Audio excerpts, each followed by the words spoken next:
ಮಾನಸಿಕವಾಗಿ ನಮ್ಮ ಮೂಢನಂಬಿಕೆ ಇದಾವ ಎಲ್ಲೋ ವೈಜ್ಞಾನಿಕವಾಗಿ ಇನ್ನೂವಾಗಿಲ್ಲ. ಅದಕ್ಕೆ ಹೇಳಿದರೆ ಸತ್ಯ ನುಡಿಯುವುದೇ ಸ್ವರ್ಗ, ನಿತ್ಯ ನುಡಿಯುವುದೇ ನರಕ. ಸುಳ್ಳು ಹೇಳಿದ್ರೆ ನರಕಪ್ಪ, ಸತ್ಯ ಹೇಳಿದ್ರೆ ಸ್ವರ್ಗ. ಇದಕ್ಕಿಂತ ಒಳ್ಳೆಯದಿರಬೇಕು.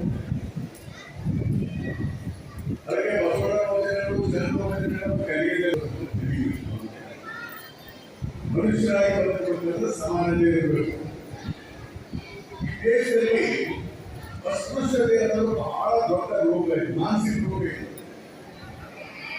ಎಷ್ಟೊಂದು ಮಾನಸಿಕ ರೋಗ ಇದೆ ಅಂದ್ರೆ ನಾನು ಎಲ್ಲ ಕಡೆ ನೇರವಾಗಿ ಕಂಡುಹಿಡಿದ ಒಬ್ಬ ಎಸ್ಸಿ ವ್ಯಕ್ತಿ ಅದೇ ವ್ಯಕ್ತಿ